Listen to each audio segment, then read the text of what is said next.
was that connection, a two-way connection between the computer and yourself, I'm with you.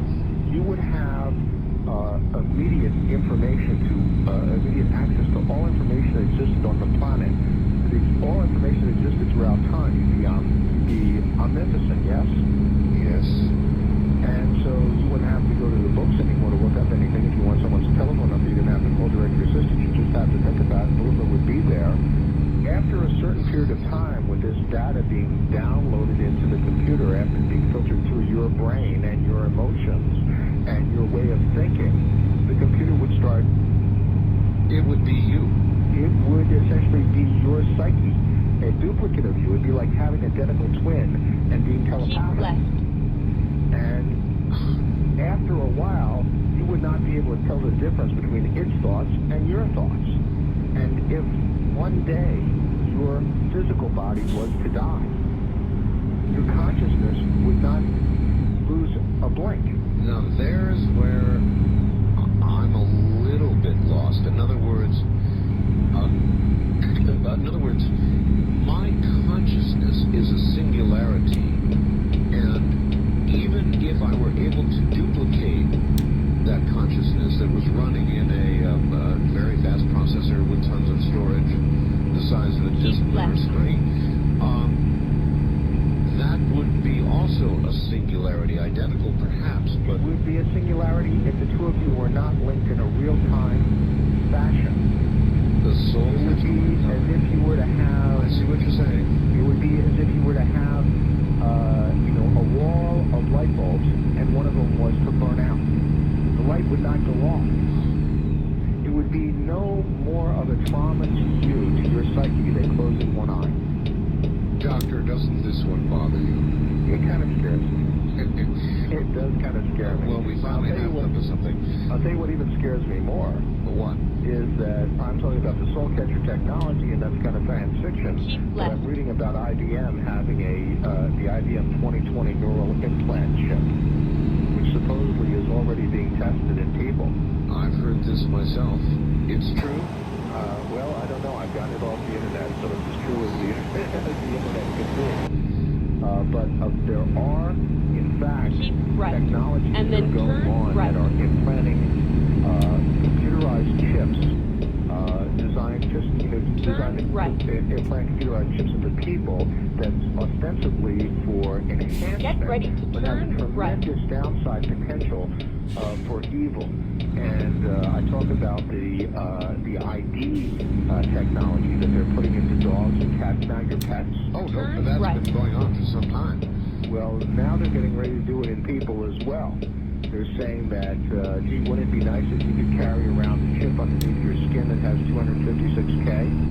And so you wouldn't have to pull out your wallet to make a transaction when you walked up to the airline, so you wouldn't have to, when you walked into school. I'll tell you something, I'm getting stories that indicate, and now I have no idea if it's true or not, but there are some people now who have implants in their hands who can literally go to the grocery store, I bet you've heard this, and at the end, when the total is rung up, they can pass their hand over the scanner and pay their bill. I've heard that that was possible, but I haven't heard that it was an operation as of yet. I think we have to be very careful about this because the mark of the beast, doctor, you know that's what they're going to say. Well, and I think that there's a very legitimate concern about that. It's one thing to have this technology for the enhancement of humankind. It's another thing when it gets into the hands of the government and it's used for quote-unquote law enforcement and control of the population. Oh, what about the insurance companies? How do we keep this information? And this is not future. I'm talking about now. A propensity toward a heart attack at mid-age, or you're absolutely true. Gattaca is here. As a matter of fact, on the cover of Popular Science this month is a genetic ID card. It's about the size of one of those hookers you use to get into your garage door. You're kidding. And what they're talking about is this DNA chip.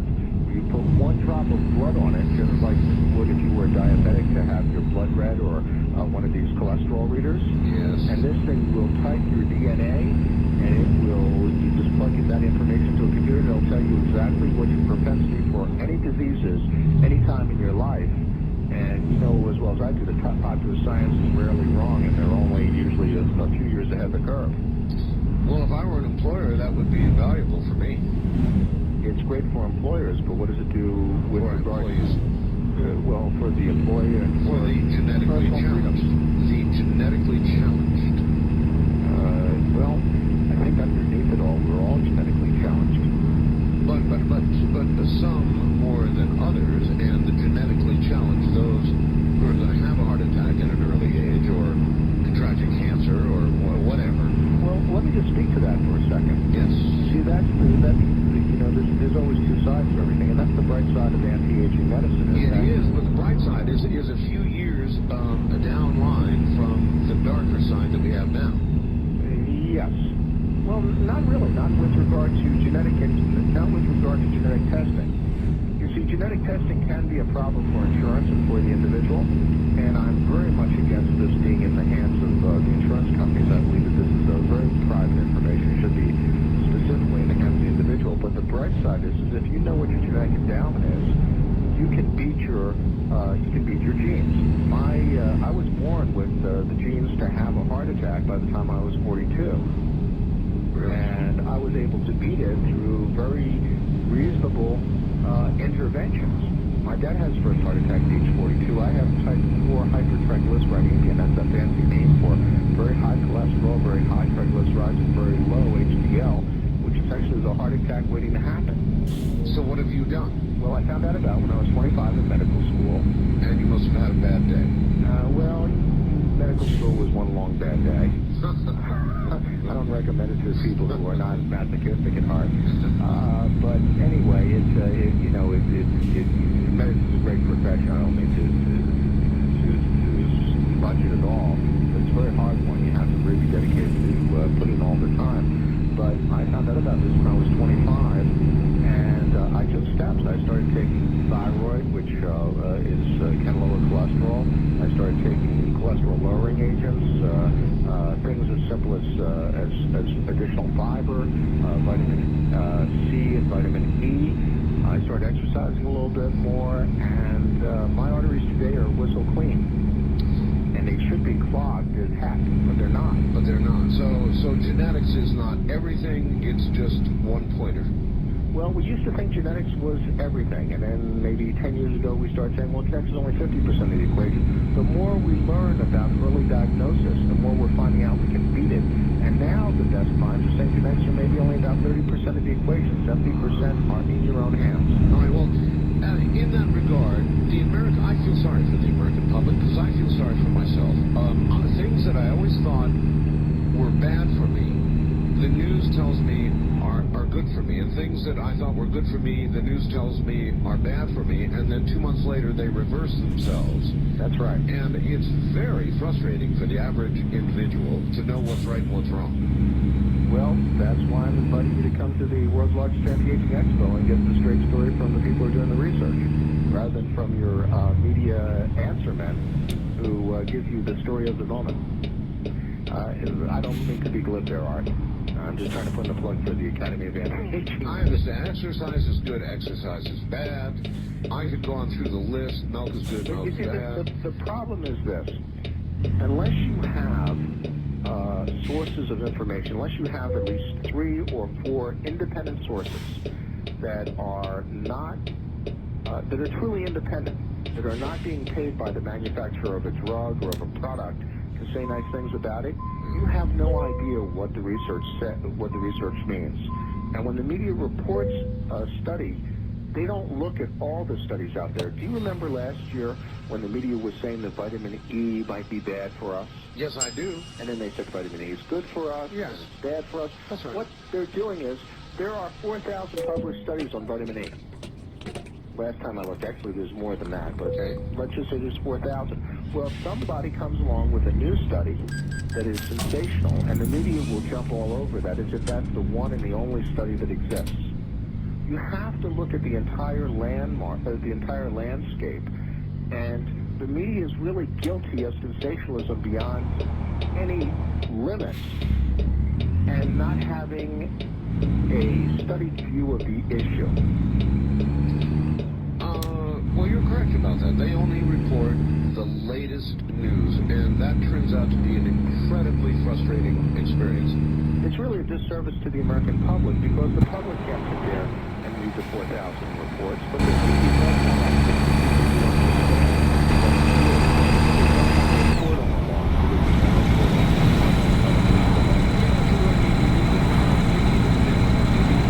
Like, there's networks on television now for every mundane thing you can think of. Why not the Anti-Aging Network? Well, I'm all for it, Art. Would you like to put on the air with me? Well, it's a $1 million idea, that's for sure, if not more. I mean, we're a place where this information could be dispensed, discussed, debated, and generally you could go in and get the real stuff, because the Associated Press, bless their hearts, and Reuters and all the rest of them, they just report the flavor of the day. That's so true, and it's very frustrating for the average person. It's frustrating even for the educated person who's even in the field. But I think the bottom line is that the science that that really has enhanced the quality of all of our lives is continuing to move ahead, and if we can only keep it out of the hands of the few and in the hands of the many, we can maintain our freedoms. Do you think we have immortal souls On the planet at this time? Yes, sir.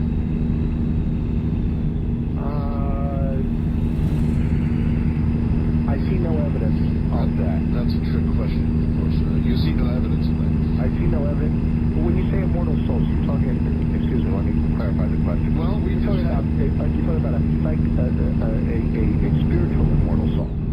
Do I believe in that? Yes. I personally believe in that from a personal point of view. From a scientific point of view, I see no evidence of it. No evidence of it. Then, if the soul catcher technology that we talked about a little while ago were to come to fruition, we would, if, just in case you're wrong and there is actually an immortal soul, we would then surely be tampering in God's garden. Seriously tampering in God's garden. No, I don't think so. No? I think just the opposite. I think what you'll do is, let's say that just for a moment, let's say that there is an immortal soul. There is an energy or a ethereal body that belongs to each and every one of us that is unique. Right. And it disappears from the body. We shed our mortal coil and the immortal soul goes off into the heavens. Yes. And that's a beautiful thought, and I really hope that's true. But let's say that's, let's say that is true. Okay. And in the meantime, to hedge my bets, I was to go out and buy myself one of these soul catchers, or volunteer for a study involving it, and I was to make a clone of my psyche, of my mental processes, of all that you are. Of all that I am, minus the immortal soul. Yes. And my body dies. Well, if the soul is intricately connected to my body and not to the box, if my soul's going to go back off to heaven when I die, Maybe so, but then what you're left with your soul catcher is just a cheap imitation, just a tape recording. a soulless intellect, a soulless consciousness. That's true. Under that circumstance, that is absolutely true. Well, such a consciousness would probably be inherently dangerous to human beings. Not necessarily. You're assuming that the compassion and the goodness are components of the soul. You're right. Maybe there is the counterpart in the psychology, in the way that we have trained ourselves to be, or maybe not. The problem with talking about issues of the soul is that we don't have experimentation. We don't have a way of getting our hands around it. It's all mythology. It's good feelings inside. I have a feeling, I believe in God. I believe that God loves me and that God loves us all and that we're here to do good work on the planet. I believe that my work in anti-aging medicine is a good work for all of mankind.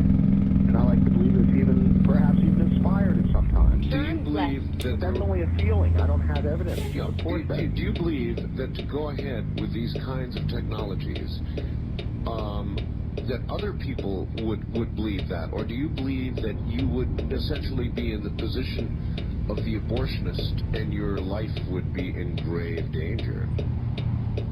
Good place for the break, Garth. Yeah, it's a good place to break. That's right. All right, hold on for a break here. When we come back, we'll jump into the phones.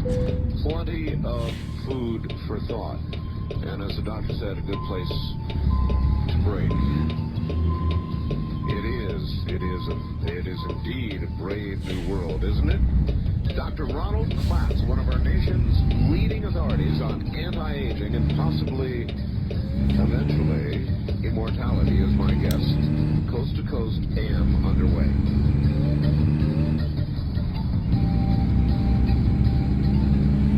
To come to some kind of understanding as to what is appropriate and what is not. Frankly, the Vatican is even waiting on the issue. And what do they say? Well, they're saying that we are right at the threshold of technologies that literally, tread on these, on the creation of human life, and that our technology has gotten far ahead of our social consciousness, and that the Vatican themselves are setting up an office to deal with some of these sociological implications of some of these technologies, not necessarily anti-aging technologies, but things that are allied with anti-aging technologies, such as the cloning technology that you addressed. And frankly, that's why we're having this panel discussion at this World Conference on Anti-Aging Medicine in Las Vegas, December the 11th and 13th. And I'd like to the 800 number.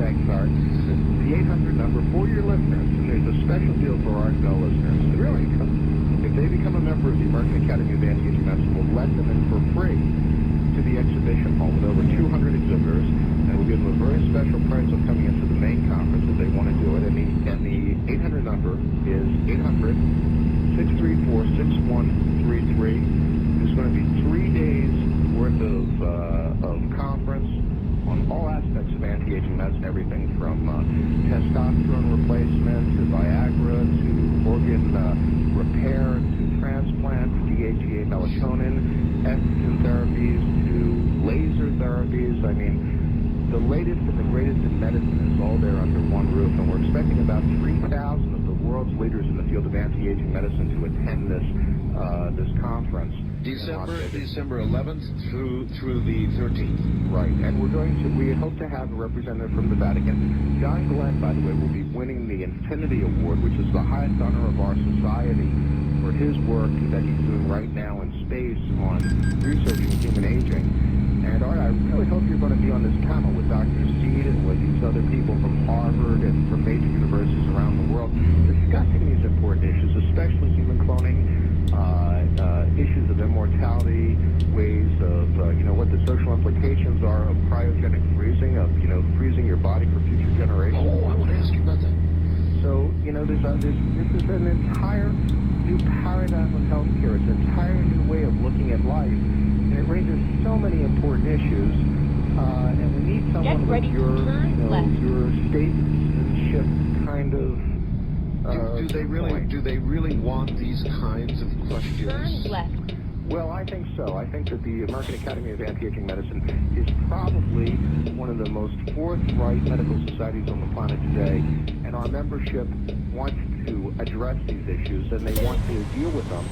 And if people like yourself and myself don't come forth and raise these questions, then all we're going to be left with are the bureaucrats in Washington who either want to suppress the technology or want to turn it to their own end. That's the one I imagine. Actually, they do both. They suppress it to the general public and they use it for themselves. Now, you mentioned cryogenics, and a million people want to talk here, and I've got to go to the phones here in a second, but cryogenics, there are companies, and I've had them on the air and interviewed them, that will either, on your clinical death, freeze your body or freeze your head.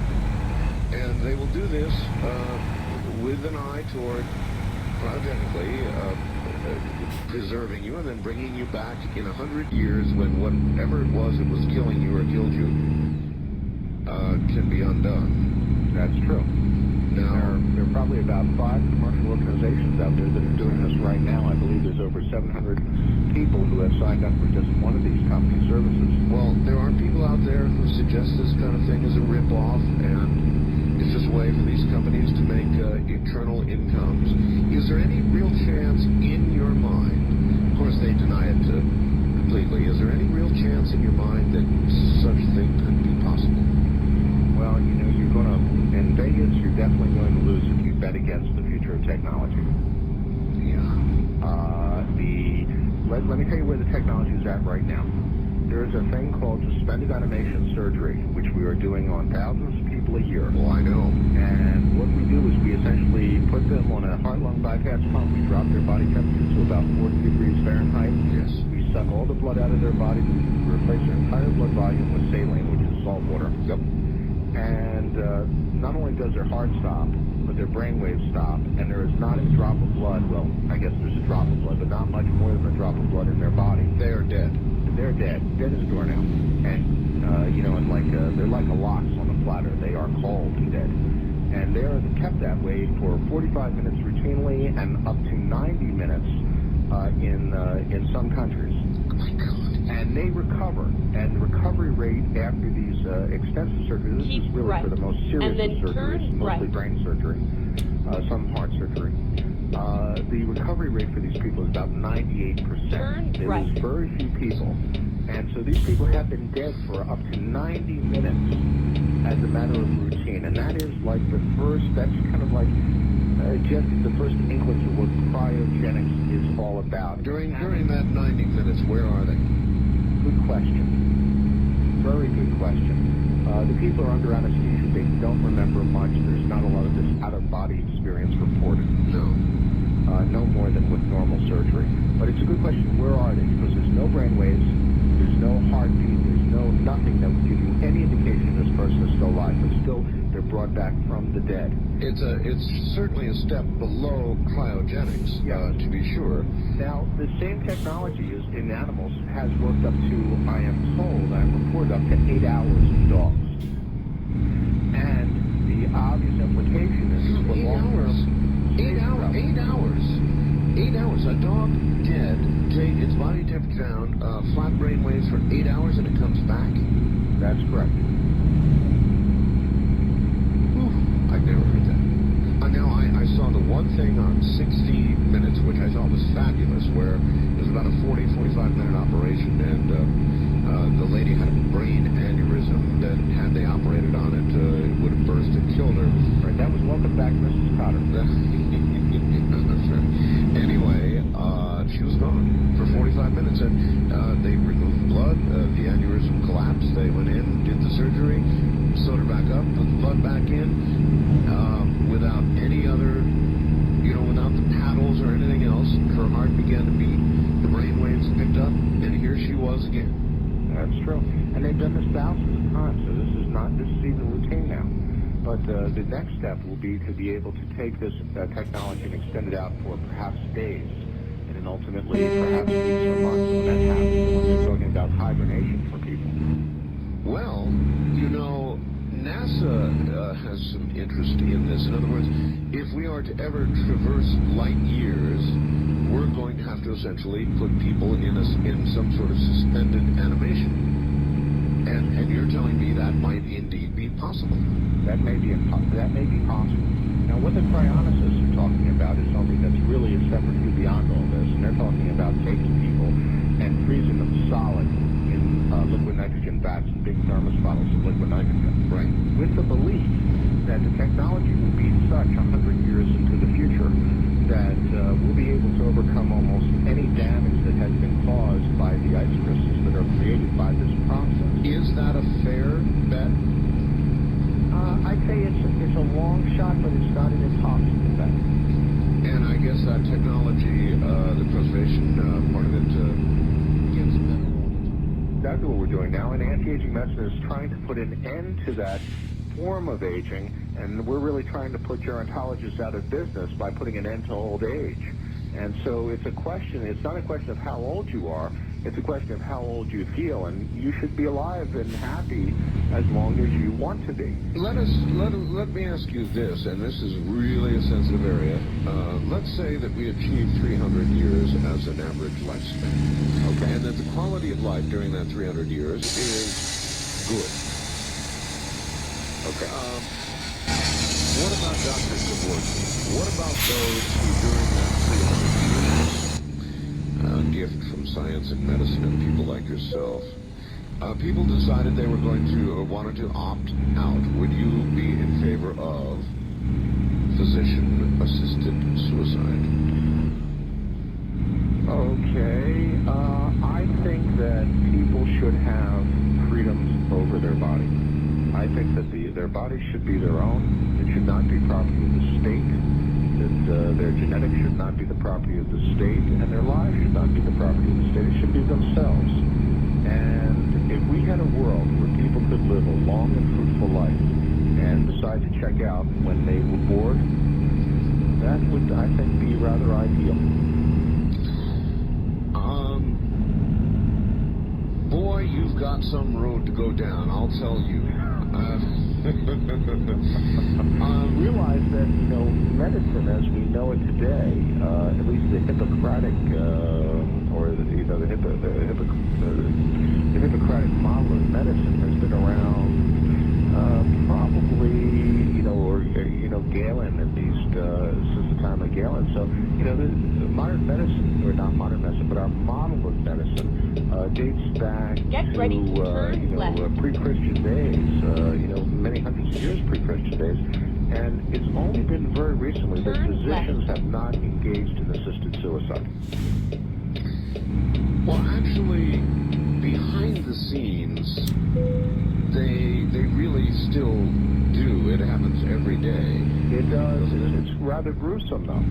In the old days, and not so very old days, I mean, during World War, not during World War II, but up until the 1960s, it was commonplace for the night nurse in British hospitals to walk around with an atomizer filled with pneumococcal bacteria and spray it up the nostrils of elderly patients in nursing homes to induce a pneumonia. It was called the old man's friend. I never heard that. Oh, absolutely true medical history until the 1960s, and induce in the older folks who were suffering, who were no longer having good quality of life, being old, who were really, in pain or in discomfort, and essentially inducing a pneumonia that would rapidly eliminate them. Doctors routinely used to give overdoses of morphine. Well, now, that's where I was going. I have a very good friend who just passed away of cancer in the last year. And frankly, the doses of morphine became greater and greater and greater. A visiting nurse would give them. And there, I do believe, came a point where I guess the death certificate certainly read cancer, but the direct cause of death really was an overdose of morphine. Is that common? It was very common until very recently. And it's only the medical legal issues that prevent doctors from doing that today. And I don't really know. I mean, I don't want to get into an arguing for physicians playing the role of anything other than healers. But when there are. But that is within the role. In other words, why should somebody have to endure the pain of the final horrid stages of a cancer?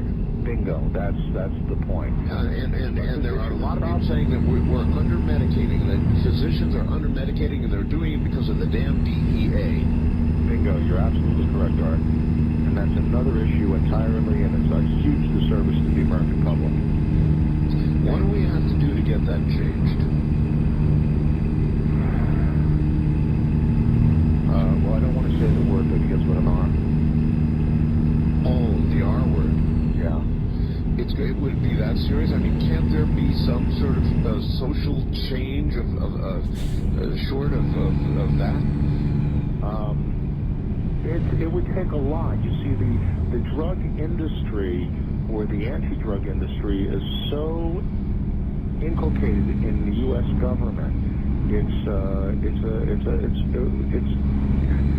Drug enforcement alone is what, $15 billion a year in direct costs? Oh, yes. And in indirect costs in our government, we're spending probably more like $50 billion a year.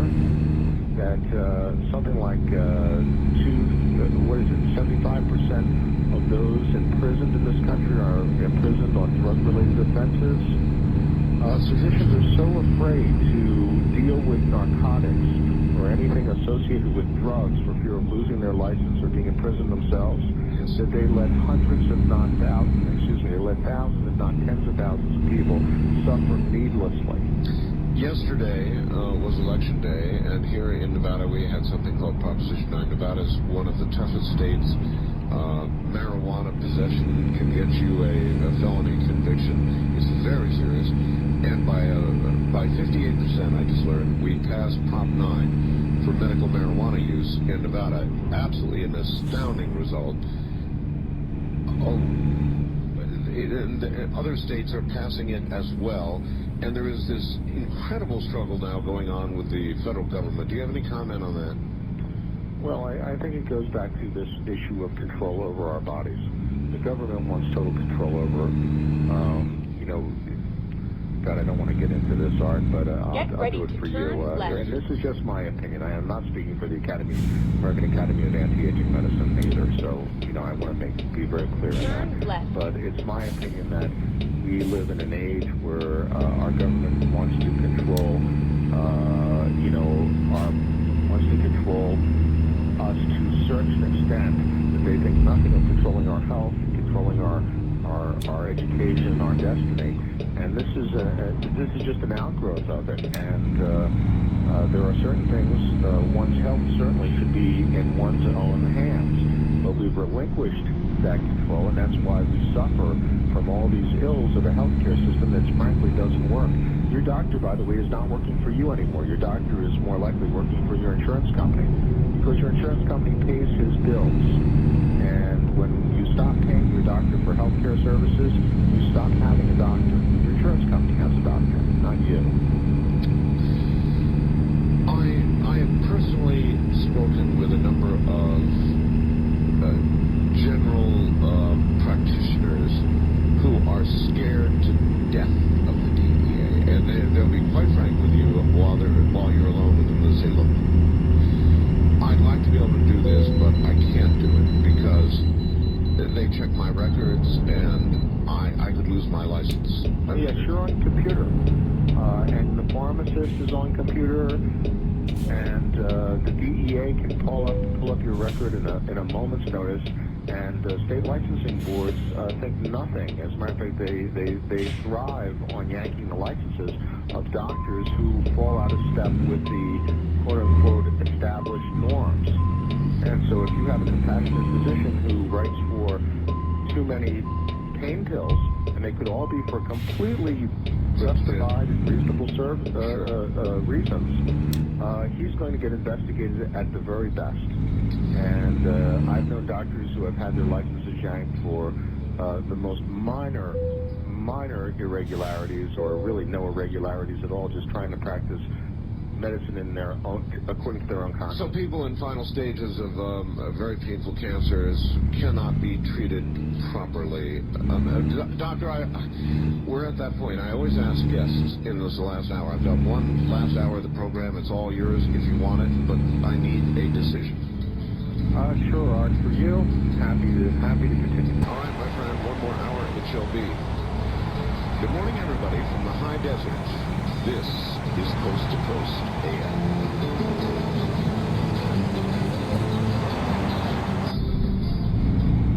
Between you and another computer, or it was recording your thoughts. I believe that the ultimate embodiment of this technology is such that it will be able to record not just your vision and your hearing, but that it will be able to record emotion, blood pressure,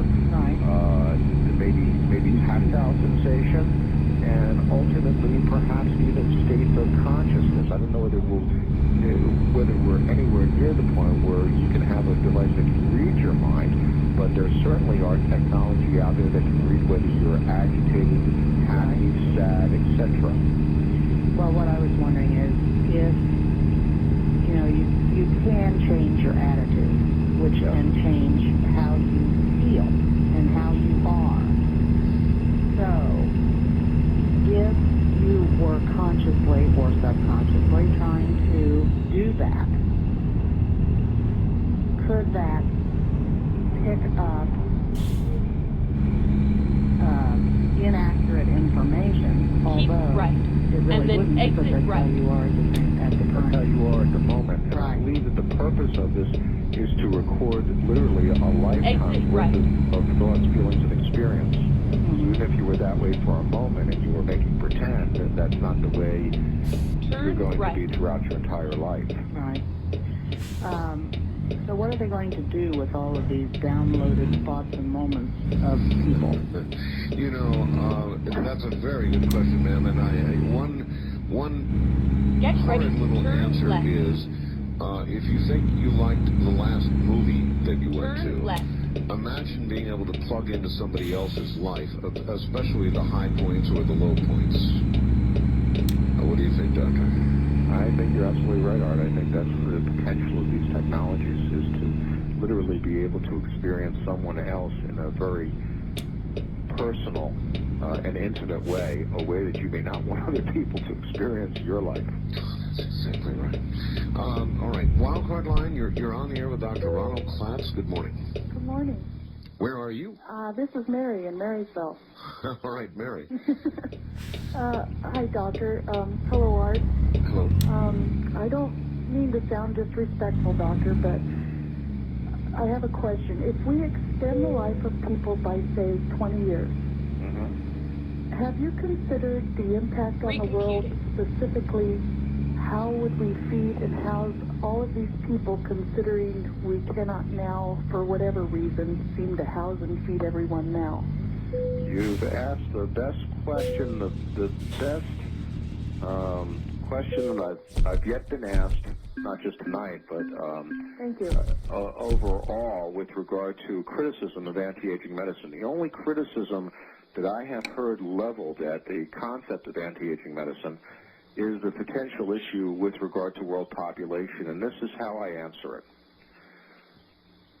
The knee-jerk response and the immediate thing that an individual might come to is, oh my goodness, we're going to have all these people alive on the planet. There's already 6 billion of us here on the planet. We're already getting to the point where it seems as if we're pushing the carrying capacity of